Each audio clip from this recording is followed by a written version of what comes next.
नमस्कार। आज हम जिनकी बात करने वाले हैं उन्हें भारतीय संविधान का पिता भी कहा जाता है और दलितों का मसीहा भी। डॉक्टर भीमराव रामजी अंबेडकर। जी बिल्कुल। बाबा साहेब अम्बेडकर। हमारे पास जो जानकारी है वो उनके जीवन, उनकी शिक्षा और आधुनिक भारत पर उनके गहरे असर के बारे में है। हाँ, तो आज हम समझने की कोशिश करेंगे कि उनका सफ़र कैसा रहा, कैसे उन्होंने इतनी सामाजिक बाधाओं को पार किया और हमारे देश को एक तरह से आकार दिया। बिल्कुल। ये देखना दिलचस्प होगा कि कैसे उन्होंने चुनौतियों को अवसरों में बदला। चलिए तो शुरू करते हैं उनके बिल्कुल शुरुआती जीवन से।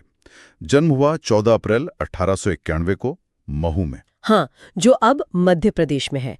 और उनका परिवार हिंदू महार जाति से था, जिसे उस समय अस्पृश्य माना जाता था। पिता रामजी मालोजी सकपाल और माँ भीमाबाई। मतलब बचपन से ही जातिगत भेदभाव का सामना। बहुत ज्यादा। स्कूल में अलग बिठाया जाना, पानी तक न छूने देना, ये सब उन्होंने झेला। लेकिन बचपन से ही वो पढ़ने में बहुत तेज थे। असाधारण प्रतिभा थी उनमें। और फिर वो बड़ौदा महाराज की स्कॉलरशिप मिली, है ना?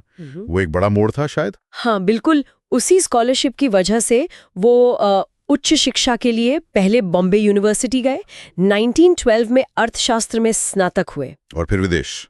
जी, फिर अमेरिका गए। कोलंबिया यूनिवर्सिटी से 1915 में एमए किया और फिर लंदन स्कूल ऑफ इकोनॉमिक्स, वहां से तो एमएससी और डीएससी दोनों। कमाल है। और बैरिस्टर भी बने लंदन से ही 1923 में। जी, उनकी शुरुआती रिसर्च भी देखिए।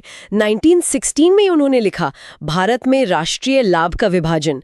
मतलब सोचिए, उस उम्र में ऐसी गहरी आर्थिक समझ। सही बात है। ये दिखाता है कि वो सिर्फ सामाजिक नहीं बल्कि आर्थिक मुद्दों को भी कितनी बारीकी से समझ रहे थे। बिल्कुल। और यही समझ, मतलब ये जो अर्थशास्त्र और कानून की उनकी पढ़ाई थी, ये बाद में उनके सामाजिक और राजनीतिक काम की नींव बनी। उन्होंने समझा कि जाति सिर्फ सामाजिक ऊंच नीच नहीं बल्कि एक आर्थिक शोषण का सिस्टम भी है। शिक्षा पूरी करके वो रुके नहीं, फौरन सामाजिक और राजनीतिक एक्शन में आ गए। 1924 में बहिष्कृत हितकारिणी सभा, जी, ये उन्होंने ही शुरू की थी। हाँ, दलितों के अधिकारों और उनकी शिक्षा के लिए। और फिर 1927 का वो मशहूर महाड़ सत्याग्रह। हाँ, वो सार्वजनिक तालाब से पानी पीने के अधिकार की लड़ाई। जी, वो सिर्फ पानी की लड़ाई नहीं थी, वो असल में मानवीय गरिमा और बराबरी की लड़ाई थी। और उसने अस्पृश्यता के मुद्दे को पूरे देश के सामने ला दिया। यहाँ चीजें थोड़ी और जटिल होती हैं। 1932 में पूना पैक्ट, गांधी जी के साथ जो समझौता हुआ। हाँ, वो एक महत्वपूर्ण घटना थी। अंबेडकर जी पहले दलितों के लिए अलग निर्वाचन मंडल चाहते थे, सेपरेट इलेक्टोरेट। लेकिन पूना पैक्ट में वो आरक्षित सीटों के लिए मान गए। जी, इस पर काफी बहस होती है, पर शायद ये उनकी एक रणनीतिक सोच थी। उन्हें लगा होगा कि अलग निर्वाचन मंडल से दलित समाज शायद मुख्य धारा से और कट जाए। आरक्षित सीटें सिस्टम के अंदर रहकर प्रतिनिधित्व का एक रास्ता थीं। एक मुश्किल फैसला रहा होगा। बिल्कुल। और फिर आया सबसे बड़ा काम, भारत का संविधान। ड्राफ्टिंग कमेटी के चेयरमैन के तौर पर उनका रोल ऐतिहासिक। उन्हें भारतीय संविधान का पिता कहा ही इसीलिए जाता है।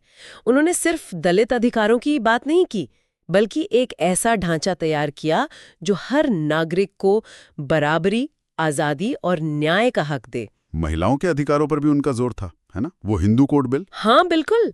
हिंदू कोड बिल के जरिए वो महिलाओं को संपत्ति में, शादी तलाक जैसे मामलों में बराबरी का हक दिलाना चाहते थे।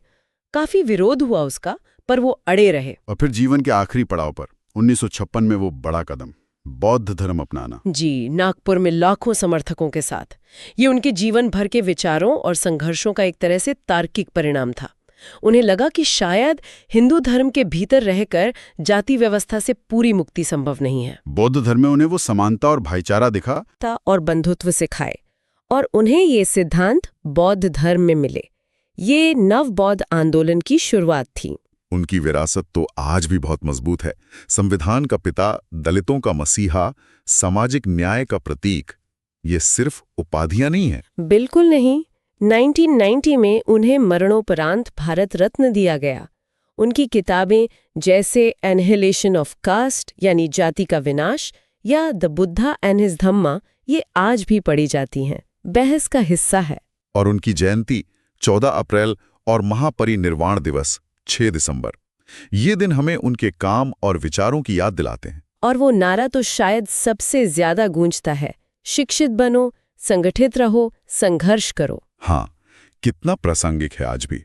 और उनकी वो बात भी, मैं ऐसे धर्म को मानता हूं जो स्वतंत्रता, समानता और भाईचारा सिखाए। यही उनके जीवन का सार था। वो सिर्फ एक नेता या विद्वान नहीं थे, वो एक सामाजिक क्रांति थे। तो इन स्रोतों से यही समझ आता है कि डॉक्टर अंबेडकर का जीवन लगातार संघर्ष, गहरी पढ़ाई और न्याय के लिए एक अटूट लगन का प्रतीक है। बिल्कुल, उनकी विरासत सिर्फ किताबों या संविधान में नहीं है, वो आज भी सामाजिक बराबरी की लड़ाई में प्रेरणा देती है, जिंदा है। और चलिए, आज की चर्चा को यहाँ रोकते हुए एक सवाल के साथ छोड़